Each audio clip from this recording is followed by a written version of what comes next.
They say curiosity killed the cat, but nobody ever mentions what it does to archaeologists with a taste for the impossible. And Dr. Nadine Hassan had been feeding that curiosity for 15 relentless years, chasing fragments of dead civilizations across deserts, archives, and ruined temples until history itself felt less like the past and more like a patient predator waiting for the right moment to strike back.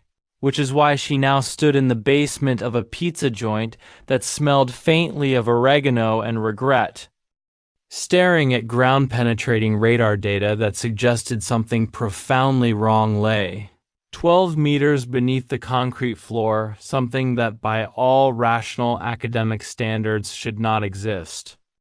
Prompting Omar to ask the obvious question. Why were they digging under a pizza place and earning the only logical response available?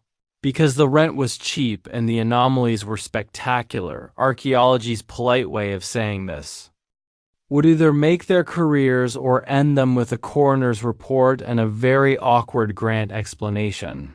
And as Nadine brushed dirt from the exposed surface of a slab so smooth it reflected light like frozen water, she felt the cold certainty settle in her gut that glass manufacturing techniques like this weren't merely anachronistic but impossible, because they hadn't been developed until never, at which point she smiled. The dangerous smile of a scholar who has just found her life's work invalidated in the best possible way. Reached out despite Omar's warning, muttered something about publishing her research and feeding her cat if she didn't come back, and vanished without sound or light or logic, leaving Omar staring at empty air and muttering that either his boss had suffered an extremely specific nervous breakdown or had just stepped into the most expensive movie set ever built by mankind. A thought abruptly interrupted when Nadine herself gasped as towering pillars rose around her, carved stones swallowing her voice beneath a ceiling designed to make visitors feel insignificant. A design choice that worked on everyone except megalomaniac Roman generals and apparently displaced archaeologists, because she straightened her spine, steadied her breath, and found herself staring at a woman whose presence alone bent reality slightly around her. A woman she recognized instantly despite knowing she absolutely should not. Because Queen Cleopatra, the seventh Philopator, stood before her not as legend or statue, but as flesh and intellect incarnate. Dark eyes sharp with calculation rather than superstition, and Nadine, whose survival instincts were now wrestling violently with her historian's awe, introduced herself as a scholar from distant lands bearing knowledge that could serve Egypt, earning an intrigued tilt of Cleopatra's head as she observed that doctor was not a title she knew, but that Nadine spoke like someone who understood power, legacy, and consequences. A rare combination that intrigued a ruler who measured people by their usefulness rather than their flattery.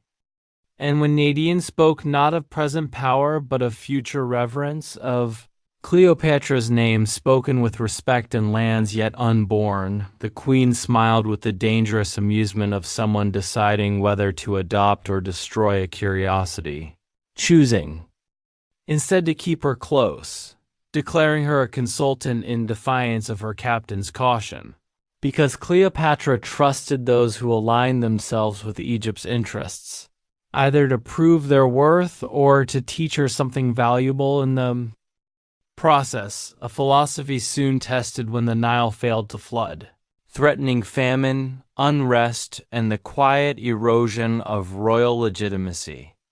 And as priests muttered about divine displeasure and merchants tripled prices overnight, Nadine suggested something radical for an ancient monarchy: open the granaries, restore fair prices, pay citizens for public works like irrigation and harbor repairs so that charity became strategy and survival became loyalty, an idea Cleopatra embraced not with hesitation but delight, understanding instinctively that a queen who ruled with presence rather than fear could turn crisis into devotion. even as her advisors warned of dwindling treasuries and Roman observers mistook generosity for weakness. A misconception Cleopatra welcomed, because knowledge, not brute force, had always been Egypt's true weapon.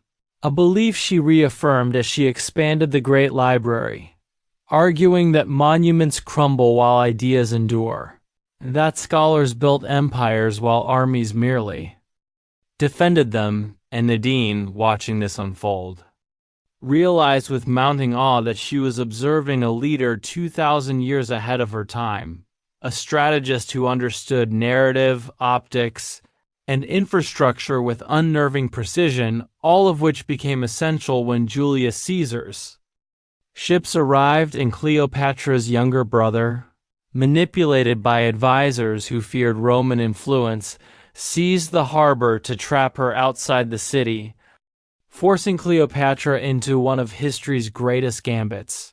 Smuggled into Caesar's presence in dramatic fashion, unfurled like a revelation before a general who recognized opportunity when it stared him in the face, their exchange crackling with mutual respect as they negotiated not subjugation but partnership. Egypt offering grain, gold, and position. Rome offering recognition and alliance. A deal sealed between two minds playing chess with continents. While Nadine's historian instincts screamed danger as whispers of assassination reached her ears. Conspirators planning to poison Cleopatra during the sacred ceremony of the Divine Mother to install a more manageable ruler. And instead of stopping the plot outright, Nadine proposed a more elegant solution: let the attempt fail publicly, transforming treachery into proof of divine protection, legitimacy strengthened rather than shaken. And as the ceremony unfolded, beneath blazing sun and reverent silence, the poisoned offering exposed the traitors. Justice delivered before the people. Cleopatra's power solidified not through fear, but symbolism.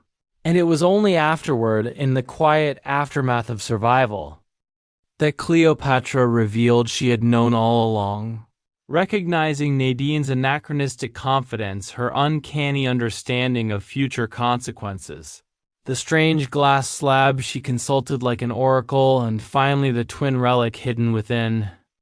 The palace, crafted from the same impossible material that had brought Nadine across time, offering her a choice to return home or stay and change everything. And Nadine, standing at the fault line between history and possibility, realized that honoring the past did not mean rewriting it recklessly, but understanding it deeply enough to learn from it, trusting that Cleopatra's legacy would endure without her interference.